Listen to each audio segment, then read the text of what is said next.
जिंदाबाद जिंदाबाद जिंदाबाद जिंदाबाद जिंदाबाद जिंदाबाद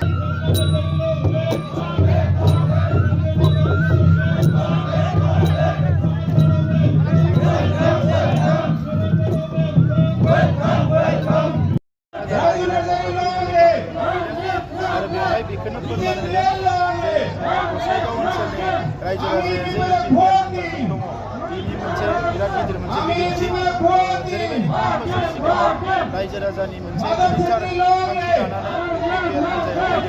दिनैबो जोङो फिन बे रायजो राजाफोरखौ नुनानै जोंनि गोसोआव थुलुंगाखांनाय फैदों जे बे ओनसोलावबो जों गोजोनखौ गायसननो हाबाय रैखाथिखौ बयनोबो लाबोनो हाबाय आरो गासैबो रायजो राजाफोरनि गेजेराव खौसे लाबोनानै मोजां थासारि दानो हाबाय बेखौ जोङो दिनै फिन खेबसेबाव बुजिनो हादों रायजो राजाफोरखौ नुनानै बेनिखायनो फैबाय थानाय समाव जोंनि बिटिआर ओनसोलाव बर'जों लोगोसे गासैबो रायजो राजाफोरा जेरैबायदि जौगानाय लुबैदों बे जौगानायखौ मावनो थाखाय इउपिपिएल हान्जाया खामानि मावलांबाय थागोन आरो खेबथाम भट होनानै बिपिएफ हान्जाखौ सरकाराव लाबोदोंमोन नाथाय बिटिआर ओनसोलनि रायजो राजाया गोजोनबो मोनाखैमोन रैखाथिबो मोनाखैमोन जेबो मोनाखैमोन नाथाय खेबसेल' भट होनानै इउपिपिएलखौ सरकाराव लाबोबाय दिनै बिटिआर ओनसोलनि रायजो राजाया गोजोननाय मोनबाय थासारि मोजां थासारि मोनबाय रैखाथि मोनबाय आरो गोबां रोखोमनि जौगानायखौ मोननो हाबाय दा नंखायनो बिपिएफ आरो इउपिपिएलनि गेजेराव बे डिफारेन्सखौ नुनानै रायजो राजाफ्रा दिनै रोजा रोजा इउपिपिएलनि फारसे आवगायबोदों दिनैबो बेवहाय 3,000निख्रुइ बांसिन रायजो राजाफ्रा इउपिपिएलआव जइन जागोन गाबोनबो जइन जागोन कन्टिनिउ जइन जागासिनो दङ आरो नैबे फैबाय थानाय लकसभा बिसायख'थियाव इउपिपिएल हान्जानि बिजाथिया एबा इउपिपिएल बिजेपि मित्रजोटनि बिजाथिया मोनसे जारिमिनारि माने भट मोननानै जोबोद बुरजा माने भट मोननानै देरहागोन बेयो रोखा जाबाय जिहेतु हाग्रामा महिलारिया थाङो बावैसो मोनसे बाथ्रा बुंदों जे सरकाराव बख'नो हागोन होनना बुंदों 60 बोसोर बिथाङा बस'नो हागौमोन बरनाखिसै दा दिनै बिथाङा बेफोरखौ ओरैनो नाटकीय भाबै बुंदों बेखौ बयबो मिथिगौ जोङो जोंनिफ्राय जों गोसो गोरबोनिफ्राय लुबैयो जे बिथाङा जेलनिफ्राय गनांगो बिनि थाखाय जों जेसेबां हायो खामानि मावगासिनो दङ आंहा फोथायनाय दङ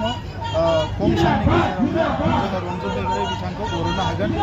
फोथायनाय दङ बेनि थाखायनो जोङो खामानि मावबाय थादों आसाम सरकार भारत सरकारजों रायज्लायबाय थादों आरो अबंलावरिनि अननायाव जों जाफुंसार जानो हागोन रन्जन दैमारि बिथाङा जोंनि हारिनि दैदेनगिरि आरो बिथांखौ जोङो जोंनि उदां अख्राङाव लाबोनानै रायजो राजाफोरजों जोङो मोजाङै थासारियाव जोङो सोलिनो हागोन बेखौ आङो मिजिंथिदों ৰাইজৰ মৰম লৈ আজি কেন্দ্ৰীয় নৰেন্দ্ৰ মোদী ডাঙৰীয়া চৰকাৰ গঠন কৰিছে আমাৰ ৰাইজৰ মৰম লৈ গতিকে ৰাইজৰ পৰা মৰম লৈ চৰকাৰখনে ৰাইজক মৰম দিয়াটো আমি জানো আৰু এটা পাইছোঁ আজিৰ এই মিটিঙত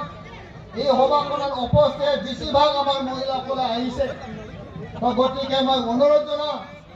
আপোনালোকে চিন্তা কৰিব নালাগে আমি দায় মাवनायनि थाखाय আমাৰ চৰকাৰে ভালকে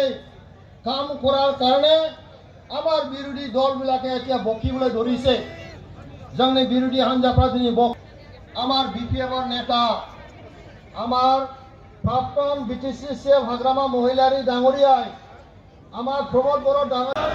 আফজালুক সরকার জিন্দাবাদ আফজালুক সরকার জিন্দাবাদ উইলসন হাসদা জিন্দাবাদ উইলসন হাসদা জিন্দাবাদ আমাৰ মাজত ট্ৰেইনিং দङ 600 সন্মুখত আহিবৰ কাৰণে অনুৰোধ কৰিছোঁ তলত সান্তনা আজিলৈ গোবাং ট্ৰেইনিং দङ তেওঁলোকে যত্ন লয় পৰিয়ালখন কেনেকৈ চলাব লাগে মহিলাসকলে বেছি চিন্তা কৰে তো গতিকে আমি এইটোকে কৈছোঁ যদি আমি সমাজখন যদি ঠিক কৰিব লাগিলে পৰিয়ালখন আমি অৰ্থনৈতিকভাৱে যদি হ'ব আমি মৰম দিব বিচাৰে